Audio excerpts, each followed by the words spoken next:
After the 1807 abolition of the slave trade in Britain, the real fight moved from ships to Parliament and finally into law. By 1833, Britain passed the Slavery Abolition Act, and £20 million, close to £16 billion today in economic scale terms, was set aside to compensate British slave owners for lost property. Yes, the enslaved Africans were not regarded as lives, but property, and British slavers received a slave compensation certificate, a receipt of what their slave estate was worth in cash.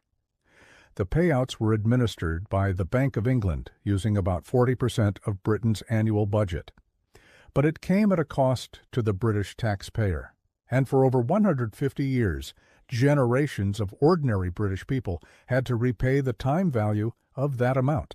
It was only fully repaid in 2015. Yes, you heard me right, in 2015. This has been revealed by His Majesty's Treasury under the Freedom of Information Act 2000.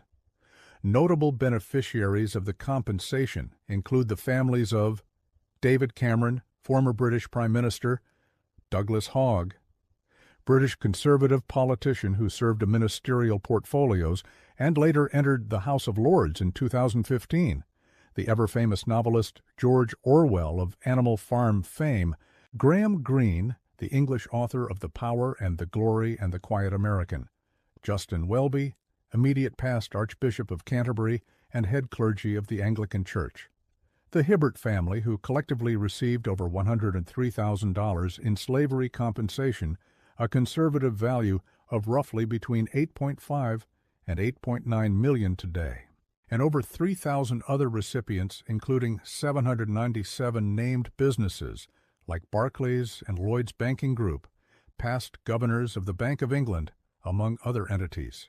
But why haven't Africans, and particularly West Africans, been compensated yet? Well, to find out how a few Africans sabotaged their entitlement for reparations back in 1874, subscribe and be on the alert for answers in our next video. The story is told